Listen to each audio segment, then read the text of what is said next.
Prepare-se porque hoje as histórias inspiradoras vão ser filosóficas. Minha entrevistada acredita que a gente deve dizer sim sempre que possível e dizer não sempre que necessário. Escritora com 38 livros publicados no Brasil e no exterior, como na França, Espanha, Itália, Canadá, Argentina, México, Cuba, Uruguai. O que ela tem a ensinar? Quais reflexões são necessárias para ter uma vida feliz e com sucesso? Para essas e outras perguntas, você já sabe, um pouquinho de educação.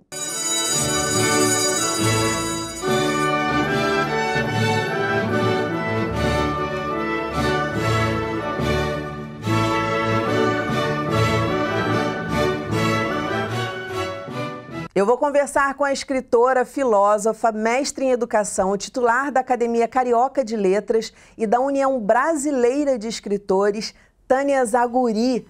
Muito bem-vinda, Tânia. É um prazer conversar com você aqui no Educação. Eu é que agradeço o convite, o prazer é todo meu. Eu espero poder ser útil a quem nos ouve. Nossa, uma mulher como você que já passou por tantas coisas. A gente sabe que, principalmente nesse ramo da literatura, eu soube gravando Educação nesses anos todos de gravação, conversando com agentes literários, que a mulher sofre ainda preconceito nessa área. Então, assim, você pra gente com certeza vai trazer muitas histórias inspiradoras. E aí a gente vai começar da sua infância, que você teve sempre o desejo de ser professora. Como é que foi para você se despertar do amor pela educação? Bom, na verdade, é uma história bem interessante, porque vem do amor que eu tinha e continuo tendo, pela minha irmã caçula. Entre eu e ela, nós temos 6 anos de diferença. Ou seja, quando eu tinha lá para os meus 10 anos, 11, eu comecei, a gente brincava muito juntas, né? E eu comecei a brincar de ensinar ela a ler, porque eu contava histórias para ela e ela mostrava interesse em aprender a ler.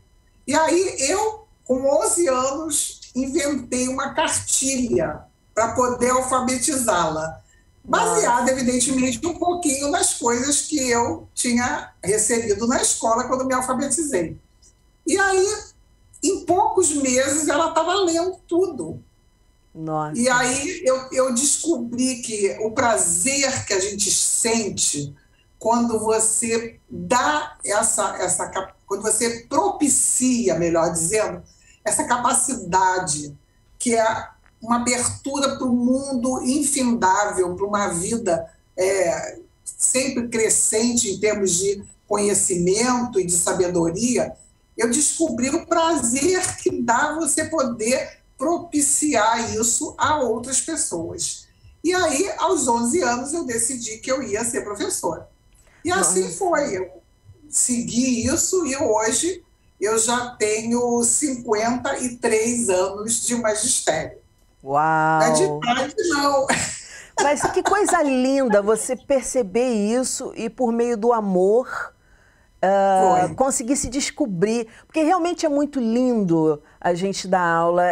Eu dei aula durante anos, quando era apresentação assim de algum trabalho dos alunos na escola, enfim, eu começava a chorar do nada, porque você vê a evolução de um ser humano, né? Você vê a aquisição dele, a construção dele de conhecimento, de ampliar, de ser. Isso é uma coisa muito linda e com certeza estreitou os laços mais ainda entre você e a sua irmã, porque imagina.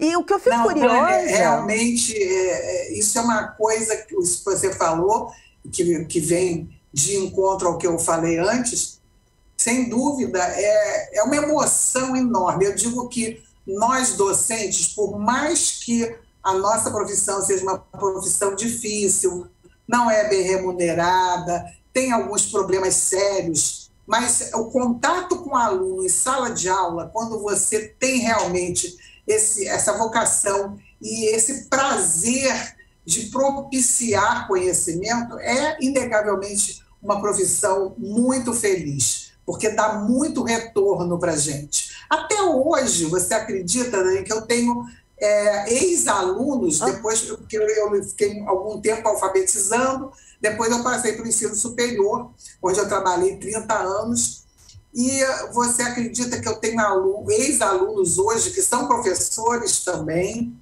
e que se correspondem comigo, a gente está sempre se falando, e toda vez que eles podem, eles me dizem que eu ajudei a despertar neles o prazer de ler, o prazer de aprender.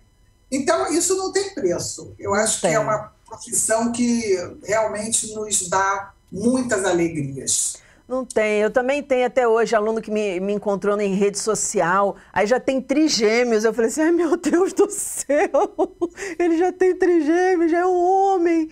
E outros também. Isso é muito legal. Legal quando você ouve assim, com certeza você já deve ter ouvido muito.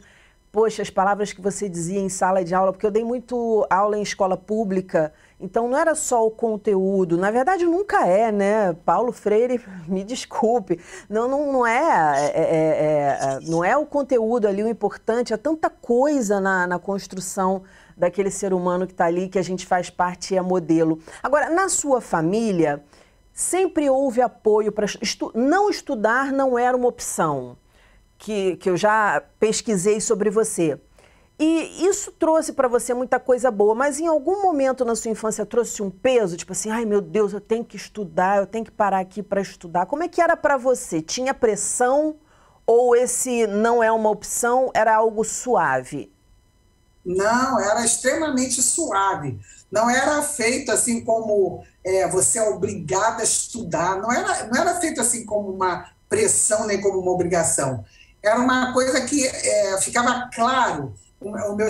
Minha mãe, principalmente, que era na época, né, da minha infância, as mulheres, uma grande maioria não trabalhava fora ainda, né? Foi na minha geração que as mulheres, baby boom, essa minha geração, né, que saiu realmente para o mercado de trabalho. Então, a minha mãe, por exemplo, que era uma pessoa meiga, doce ao extremo, ela era uma das poucas pessoas que tinha até o ensino médio, ela era contadora. Uau. Mas não trabalhou. Depois que se casou, logo que ela engravidou da minha irmã mais velha, ela parou de trabalhar para cuidar de nós, né? Depois nasceu minha outra irmã, então somos 3 irmãs, e a mamãe que cuidava da gente, o papai era o provedor financeiro, como era mais ou menos o habitual nesse momento histórico. Mas a pressão não era uma pressão negativa, nem, digamos, de força. Era, assim, sempre através do amor, porque minha mãe também adorava ler. O meu pai, só para você ter uma ideia, eu acho que isso é uma coisa que sempre me maravilhou no meu pai. O meu pai teve uma infância muito pobre, ele realmente passou fome na infância, e ele só pôde estudar até a 3ª série primária. Mas ele gostava tanto de ler, tanto, que eu só descobri que ele nem tinha o primário completo, né, o que a gente chama hoje de ensino fundamental, na primeira fase do ensino fundamental, ele só tinha até a 3ª série, e eu só fui descobrir isso aos 18 anos. Eu já estava na faculdade de filosofia, nós discutíamos entre nós temas filosóficos, porque eu chegava em casa assim, animada, e aí eu contava, eu estou estudando isso, Sócrates, que eu me apaixonei por Sócrates, né? Apaixonante. E aí a gente discutia, né? O que significa... E ele discutia de uma forma tão fundamentada, que só muitos anos depois, quer dizer, lá, depois quer dizer, quando eu estava na faculdade, mas depois, meses, a gente conversar sobre essas coisas, um dia, numa conversa, que ele me revelou isso. Assim, ano passado, ele falou, pois é, porque se eu tivesse tido a oportunidade de estudar mais, mas eu só fiz até a 3ª série, e eu fiquei assim, sabe, meu queixo caiu. O poder da leitura. Porque realmente a leitura, né? A leitura, ela tem um papel na nossa formação inigualável. Uhum. Você tinha, quando você era nova, assim, livros ao seu alcance, ali onde você pudesse pegar, manusear?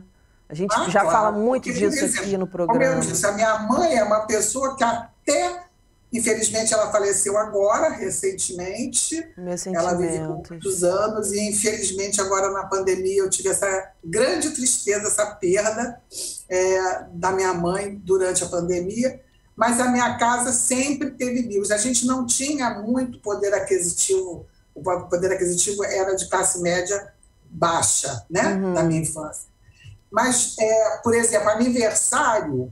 A minha mãe e a irmã dela, que é a minha tia favorita até hoje, que já é falecida também, todo aniversário meu e das minhas irmãs eram livros que a gente ganhava, sabe? Eu me lembro que a coleção de Monteiro Lobato, eu ganhava 2 livros a cada presente da mamãe, 2 livros, da titia, 2 livros. Ai, que beleza!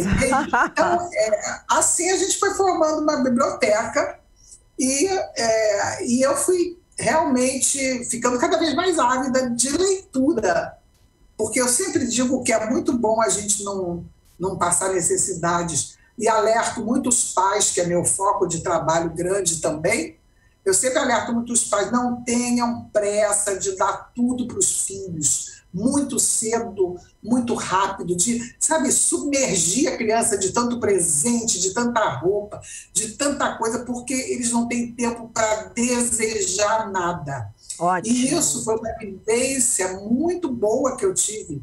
Eu não passei fome, nenhuma necessidade, né, fisiológica, física, nada disso. Porém, tive muito afeto, muito carinho na minha casa. Mas, veja, a gente, para conseguir alguma coisa, a gente tinha que esperar, tá? Chegar os livros no meu aniversário. Eu não digo que uma pessoa de classe A ou B vai fazer isso, né? Mas também o que eu vejo hoje acontecer é que os pais, às vezes, sabe, dão tanta coisa, e tão rápido, e tão cedo, que é surpreendente que eles realmente acabem... desestimulados, né? Meio sem... perde interesse, não tem nada pelo que lutar. Não é à toa, eu acabei de dar uma palestra há 2 dias atrás sobre as idades, né, sobre adolescência, idade adulta, infância, e uma das coisas que eu alertava os pais para o aumento muito impressionante, na última década, o suicídio entre os jovens aumentou em mais de 20%. Uma loucura. E não isso. Exatamente, e não é de pessoas de classe D e E, ou que estão passando fome.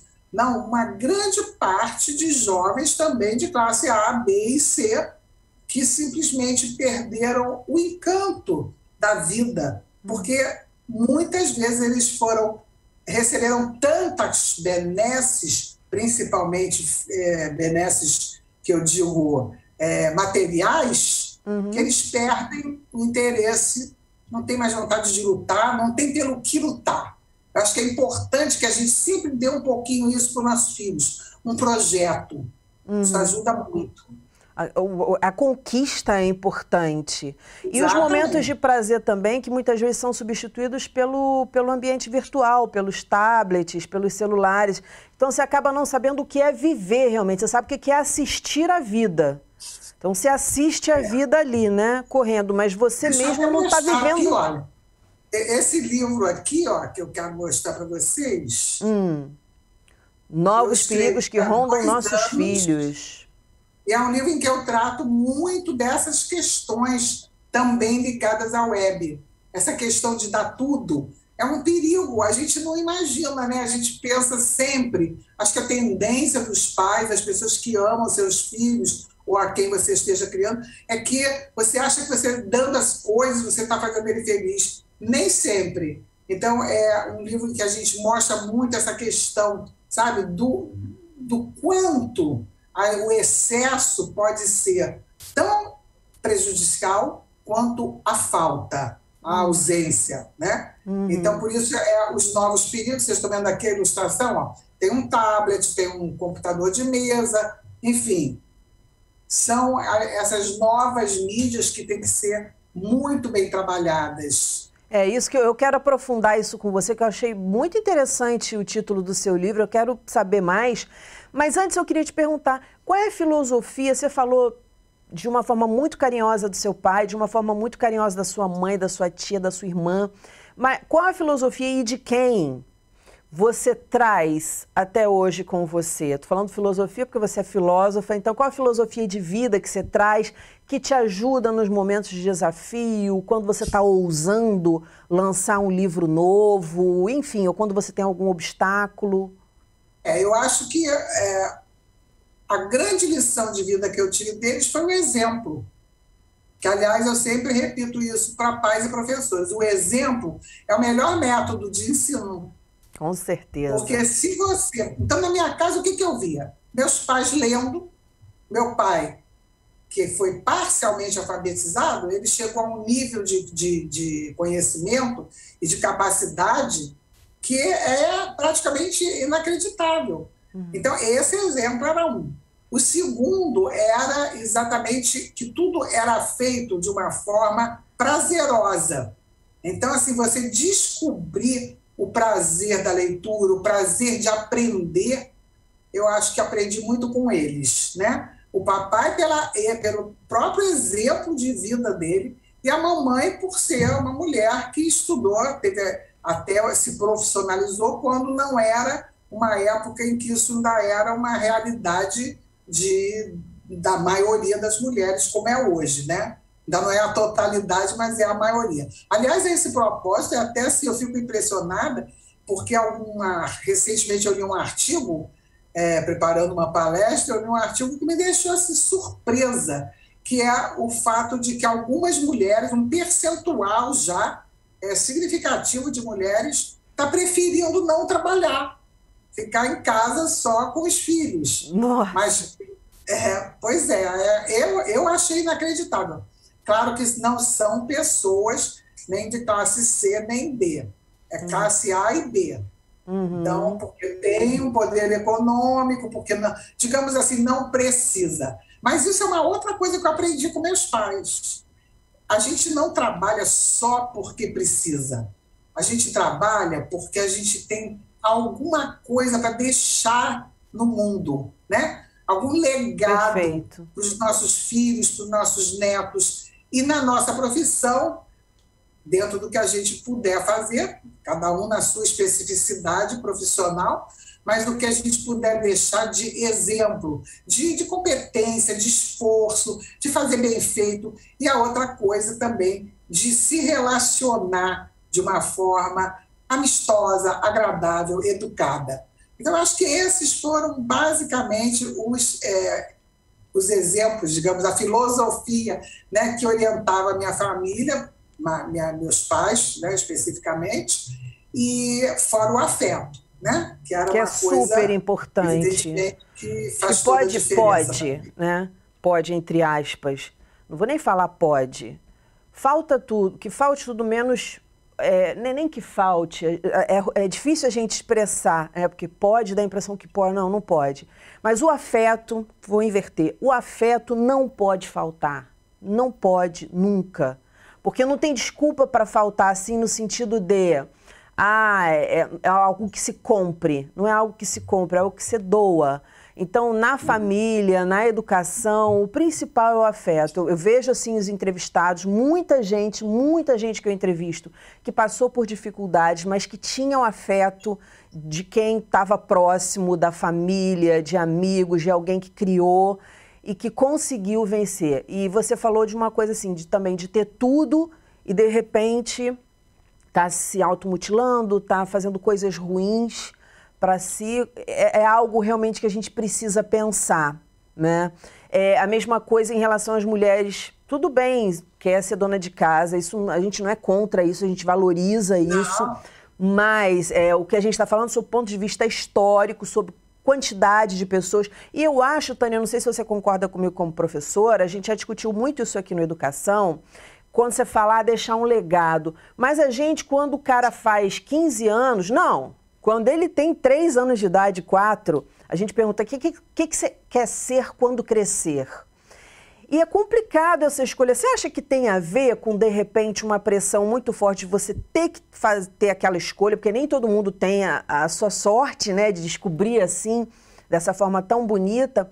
E às vezes vai para uma carreira, vai fazer uma coisa, porque eu já ouvi de pais isso, porque só vai ser médico e engenheiro, só tem essa opção, ou médico, engenheiro ou advogado, porque isso é que dá dinheiro. Então, essas coisas não vão fazendo também o que as pessoas não tenham esse prazer no trabalho que você falou, essa lucidez de perceber que você não está trabalhando só pelo dinheiro, mas para produzir alguma coisa para a sociedade? Olha, eu acho que, na verdade, isso que você falou dos pais pré-determinarem a profissão, principalmente essas três, que são as que têm mais status, eu creio, né? Na verdade, isso já mudou bastante, graças a Deus. Né? Graças a Deus. Mas eu ouvi tem pouco tempo, viu? Eu fiquei assim... Como assim? Mas não é maior, já não é mais com a quantidade que era, né? Eu não posso afirmar que isso tenha acabado totalmente, mas mudou muitíssimo, sem dúvida, e é até mais ou menos raro isso acontecer. O que eu tenho visto, acompanhado nesses 53 anos de magistério, e que aí a gente tem contato com pessoas de vários níveis socioeconômicos, né? E vários tipos de família também, o que eu vejo mais, assim, as pessoas quando estão muito bem do ponto de vista financeiro, quer dizer, o pai é dono de uma fábrica, o pai tem uma empresa, ou o pai tem uma rede de lojas, pessoas de mais alto poder aquisitivo, elas, em geral, tentam mostrar para os filhos que eles estão tendo essas benesses todas da vida, financeiras, econômicas, graças a esse trabalho, né, essa fábrica, ou essa loja, ou essa empresa que o pai criou, que a mãe criou, e que deu muito certo. Então, eles tentam induzir um pouco os filhos a continuarem, para não se perder isso que foi criado pelo trabalho deles. Mas, em geral, junto com isso vem, então você faz administração, se for um caso de uma empresa em que necessite administração, ou faz direito. Então, há uma sugestão, sim, mas eu creio que é muito pequeno o número de pais hoje que impõem. Até porque, eu não sei se você sabe que a maior parte dos meus livros eu trato de educação na família. Aliás, eu vou mostrar aqui o meu livro que mais vende. Super importante. Eu fico até... Limite sem trauma, adorei. Esse livro está na 99ª edição. Parabéns. 99 edições no Brasil, fora que ele está traduzido para vários países da Europa e das Américas. Limites sem trauma, construindo cidadãos. Então, na verdade, o que eu vi, que aliás me levou a começar a escrever, foi exatamente os pais começando na minha geração de pais, o foco mudou muito da geração dos meus pais, que tinham como preocupação central a formação ética dos filhos. Então, eles falavam, o meu filho vai ser um homem de bem, que significava ser honesto, trabalhador, não burlar as leis, né? E respeitar o próximo, enfim. A minha geração, que foi a geração que sofreu a influência do desenvolvimento grande da psicanálise e da psicologia, mudou o foco, começou a se preocupar com a felicidade. Então, em vez de falar como a geração anterior, eu quero fazer o meu filho um homem de bem, eles dizem, eu quero fazer do meu filho um homem feliz, uma pessoa feliz. Eu quero que meu filho seja feliz. E aí começaram a falar aquelas coisas que vocês todos já devem ter ouvido. Meu filho, faz o que é melhor para você. Um erro enorme dos pais, porque não é fazer só o que é melhor para ele, porque a gente acaba criando uma geração de pessoas egocentradas que só pensam no seu bem. E elas foram educadas assim. Então, de certa forma, elas até não têm muita culpa, mas a gente hoje está vendo isso, né? Então, eu gostaria até mostrar para vocês esse livro aqui, que eu escrevi justamente ao perceber que você mima teu filho, dá tudo para ele, tudo que ele quer, fazer só o que ele quer. Quando ele cresce, ele vira um adulto mimado. E quem é que vai sofrer com isso? Os pais, os avós, né? Pais negligenciados. E a gente hoje, geralmente meus livros são baseados em pesquisa de campo, e com esse livro eu entrevistei mais de 100 pais, já pais avós, né? Que já eram avós, os filhos casaram, para ver como é que eles sentiam, como é que os filhos estavam tratando eles, os filhos adultos, como é que estavam tratando seus pais, que agora são avós. Então, teve muito pai me dizendo que se arrependia muito de ter mimado tantos filhos, que os filhos não arranjavam tempo, nem às vezes um telefonema para eles.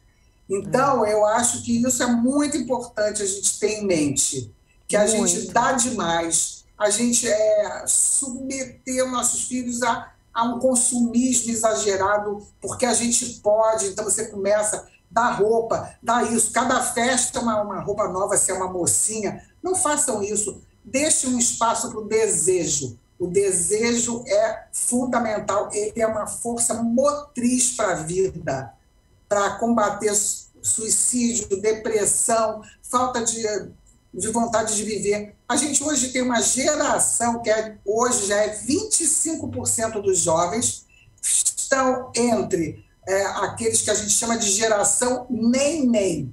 Mas não é neném de pequeno, não. É nem trabalha, nem estuda. Não porque estejam com dificuldades financeiras, apenas porque não encontraram nada que os satisfizesse. E isso está ligado, evidentemente, a esse excesso de ter. Esse excesso de achar que eles só podem fazer o que gostam. Olha, gente, não existe nenhuma profissão no mundo em que você, durante 30 ou 35 anos, dependendo se é homem ou mulher, que você trabalha nessa profissão, que você vai ser feliz 8 horas por dia durante 30 anos. Isso não existe em lugar nenhum do planeta. Tem momentos difíceis, não é? Tem momentos, tem partes do trabalho que você ama e tem outras que você não gosta tanto. Então, isso é o normal. E a gente ensinar os filhos, que ali eu trabalho muito nesse livro aqui, Limite Sem Trauma, aliás, aqui, sabe? Esse livro é que eu trabalho muito essa questão para os pais aprenderem como dar o limite sem causar nenhum mal do ponto de vista afetivo, emocional, sem trauma, que os pais têm muito medo de traumatizar. Mas você dizer não para o teu filho que já tem 2 bolas, mas quer mais uma bola, porque a bola do amigo é diferente, isso não traumatiza ninguém, não. Isso ensina que ele não pode ter tudo na vida, que ele não vai ser feliz 24 horas por dia sempre. E esses livros meus, eu acho que eles ajudam muito os pais, porque eles, primeiro, têm fundamento de estudo psicológico, de educação, de psicologia da educação e do desenvolvimento, que são as matérias que eu trabalho hoje em dia, e, ao mesmo tempo, também tem a minha própria experiência como mãe, que a gente vê que funcionou, que dá certo. Você tem que, como você abriu o programa dizendo também, eu digo sempre, diga sim sempre que possível, e não sempre que necessário. Perfeito. Às vezes é preciso dizer não. Com certeza, educar é dizer não. Muito obrigada, Tânia. Foi um prazer conversar com você. Tanta coisa. Seus livros são maravilhosos, os títulos maravilhosos. Eu tenho certeza que esse aí, do Educar Sem Traumas, o pessoal ficou... Porque é assim, como dar limite, mas sem danificar o outro, sem trazer coisas ruins. Exatamente. Isso é possível. Exatamente. Muito obrigada, Tânia. Um prazer receber você aqui no Educação. Muitas histórias inspiradoras. Eu já sabia, a gente tinha que ter mais tempo. Você tem que voltar aqui para falar mais sobre os seus livros. Quando quiser, né? Vai ser um prazer enorme, quando quiserem. Opa! Só me aguarda um minutinho aqui que eu vou me despedir do pessoal e já volto para a gente conversar. O nosso programa fica por aqui, mas na segunda-feira que vem tem muito mais às 9 horas da noite. Educação, se você não se envolver, não cola. Saúde, saúde e até lá!